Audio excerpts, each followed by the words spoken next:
Hello friends, હું છું Nitaben cooking ચેનલથી. મારી ચેનલમાં ફ્રેન્ડ્સ તમારું ખૂબ ખૂબ સ્વાગત છે. આજે હું તમારી સાથે શેર કરવાની છું શેરડીનો રસ. ઉનાળાની ગરમીમાં શેરડી વગરનો શેરડીનો રસ બનાવશું અને એકદમ ટેસ્ટી એવો શેરડીનો રસ પીવા પણ મળશે આપણને. આ શેરડીનો રસ એટલો ટેસ્ટી બનશે ને કે તમે એકવાર બનાવીને પીશો ને તો પછી વારંવાર બનાવીને પીશો અને ઘરે મહેમાન આવે ને તેને પણ તમે બનાવીને પીવડાવશો. તો ચાલો એકવાર ટ્રાય કરવા જેવો શેરડીનો રસ કેમ બનાવવો તે જોઈએ. જો આ મારી રેસીપી તમને ગમે તો રેસીપીને લાઈક અને શેર કરજો અને સબસ્ક્રાઈબ કરવાનું ભૂલતા નહીં. બાજુમાં રહેલ બેલ આઇકન પ્રેસ કરજો એટલે કે ઘંટી દબાવજો, જેથી મારી નવી રેસીપીના વિડીયોના નોટિફિકેશન તમને સૌથી પહેલાં જોવા મળે. સૌથી પહેલાં આપણે શેરડીનો રસ બનાવવા માટે આ ગોળ લીધો છે. આપણને બધાને ખબર જ છે કે ગોળ છે શેરડીના રસમાંથી જ બને છે. તો હવે આપણે ગોળમાંથી શેરડીનો રસ બનાવવાનો છે. તો આ પીળો ગોળ લીધો છે, ડબ્બાનો ગોળ છે. પીળો ગોળ કોઈ પણ ગોળ ચાલે, તમારે લઈ શકો છો કોઈ પણ જો તમે ઓર્ગેનિક ગોળ લેશો તો એ ડાર્ક હોય છે, તો આપણો રસ ડાર્ક બને છે. એટલે તમે ડબ્બાનો પીળો ગોળ અથવા તો કોલ્હાપુરી ગોળ પણ લઈ શકો છો. આ એક વાટકીના માપથી મેં ગોળ લીધો છે અને આ 100 ગ્રામ વજનના હિસાબે 100 ગ્રામ ગોળ છે. આ ગોળને આપણે આ એક મોટા વાસણમાં એડ કરવાનો છે અને ગોળ ડૂબે એટલું આપણે પાણી એમાં એડ કરશું. વધારે પાણી એડ કરવાનું નથી આપણે. અને આને 5 મિનિટ માટે આમ જ આપણે પલળવા દઈએ, જેથી સારી રીતે આપણો ગોળ પલળી જાય.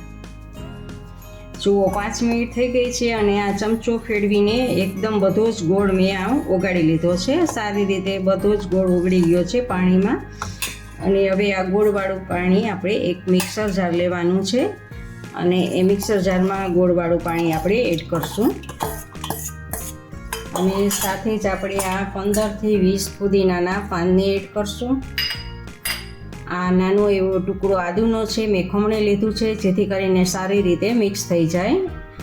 નાનો ટુકડો આદુનો મિક્સ કરું છું. નાની અડધી ટીસ્પૂન જેટલું સંચળ પાવડર છે અને આપણે આ 1.5 લીંબુનો રસ એડ કરવાના છીએ. અને આ બધું જ આપણે મિક્સ કરવાનું છે. પણ હવે આપણે આમાં બરફ નાખવાનો છે. પણ એક વખત આપણે આને ક્રશ કરી લઈ અને પછી આપણે આમાં બરફ એડ કરશું. જુઓ આપણે એક વખત આને ક્રશ કરી લીધો છે. હવે આપણે મેઇન વસ્તુ આમાં બરફની છે. આપણે ઠંડા પાણીને એડ કરવાનું નથી, પણ આપણે બરફને એડ કરવાનો છે. બરફ એડ કરીને પાછું ક્રશ કરવાનું છે, જેથી કરીને બરફ નાખવાથી એકદમ બજાર જેવો જ કલર આપણને મળશે રસનો અને એકદમ ઠંડો પણ થઈ જશે. હવે આને પાછું આપણે એક વખત ક્રશ કરી લેવાનું છે. જુઓ આપણે બરફ નાખીને પણ આપણે ક્રશ કરી લીધું છે અને હવે આપણે એક વાસણમાં ગળણો રાખીને એમાં ગાળી લેવાનું છે. જો આ વાસણ ઉપર ગળણો રાખેલો છે અને એમાં આપણે આ રસને ગાળી લેવાનો છે, જેથી કોઈ ફુદીનાના પાન કે આદુનો કે જે એકદમ ક્રશ ના થયું હોય તે બધું જ આમાં નીકળી જાય. તો જુઓ આપણો આ ઠંડો એકદમ શેરડીનો તાજો રસ હોય એવો જ રસ બનીને તૈયાર છે. આપણે ગોળમાંથી બનાવેલો આ શેરડી વગરનો શેરડીનો રસ તૈયાર છે. હવે આપણે આને સર્વિંગ ગ્લાસમાં સર્વ કરવાનો છે.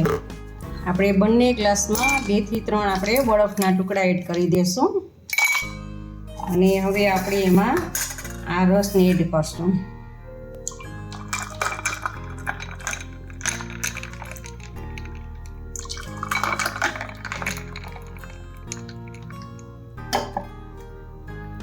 અને ઉપરથી થોડાક ફુદીનાના પાનને એડ કરશું, એકાદા 2. તો આપણો આ ટેસ્ટી અને ઠંડો રસ પીવા માટે તૈયાર છે. ફ્રેન્ડ્સ, ઇન્સ્ટાગ્રામમાં મારા પેજને ફોલો કરજો, મેં નીચે લિંક આપેલી છે.